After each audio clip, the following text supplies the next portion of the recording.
Jatalaw nankulu maku photographe luka lajere meke Bamako ni san muga ani shigi ali tako tani sabana o baraw olu kulmo karla seku ani dongo ministre fe no andogoli gindo yi Cheikh Diallo n'ale koni blala bara nyamuga la ngina anka ale lame Oulayaina amse ka foko départ de dira biennale organisation de façon officielle. À partir de maintenant biennale barabeke barabere. Ni lajere kufoli ali bidamne décembre kalut li shegi san bafla ani muga ani fla katabla février kalut li shegi san bafla ani muga ani sabala kabo bila katabla baraw yere damne la labɛn jumɛn bena sabati Cheikh Diallo ali bo ɲɛfɔ artistu bi wolonwula ani duuru olu de bɛ na ka journalistu fana invité parce que biennale bɛ kɛ Mali dɔrɔn tɛ koyi Afrique bɛɛ de kan ka na artistes africains bɛɛ de kan ka na Bamako le 8 décembre kɔni seko nu a yira olu kunbɛtɔ jatigiya de bɛ proposer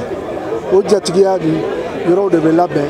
u bɛ kunbɛn ka ɲɛ k'u bila condition ɲumanw na en même temps ils doivent au kan ka se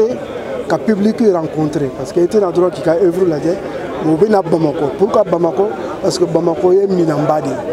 minan mun don bɛɛ b'i ta sɔrɔ a kɔnɔ phototala kɔrɔbaw dɔ bɛ yan minnu ye Mali kunkɔrɔta n'o ye Malik Sidibe Sakali ani Seydou Keita olu ka jamana na ni mɔgɔw bɛ na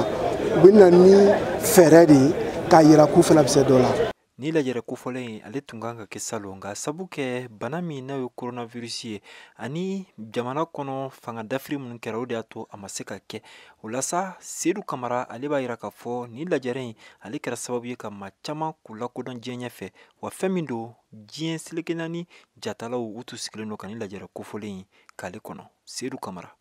Parce que rencontre in a dabɔlen don Maliyɛnw kama mais a dabɔlen don Afrique ma mais a dabɔlen don bɛɛ de kama parce que i bɛ photographe caman ye diɲɛ kɔnɔ bi surtout les Africains u caman dɔnna à travers ici i n'a fɔ Aïda Moulani ninnu Zenel Mouali o n'a ɲɔgɔnna caman u y'u ka base ta yan de donc a kɛra sababu ye u dɔnna sur le plan international rencontre yani Mali ka crise in sɔrɔ rencontre la fɔlɔ la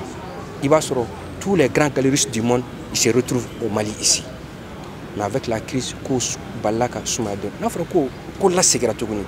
o y'anw ma taara o y'anw ma bonya ye ne tɛ taa diɲɛ jamana si la n'u ma ɲininkali kɛ n na Seydou a rencontre bɛ kɛ waati jumɛn. Ni jatala joli maa 75 farafina ani diɲɛ seleke naani kɔnɔ olu ka baara de kan ka yira maaw la ni kalo 3 in kɔnɔna la maa ba 30 o de kɔnɔlen don nin ko in ale labɛnbagaw fɛ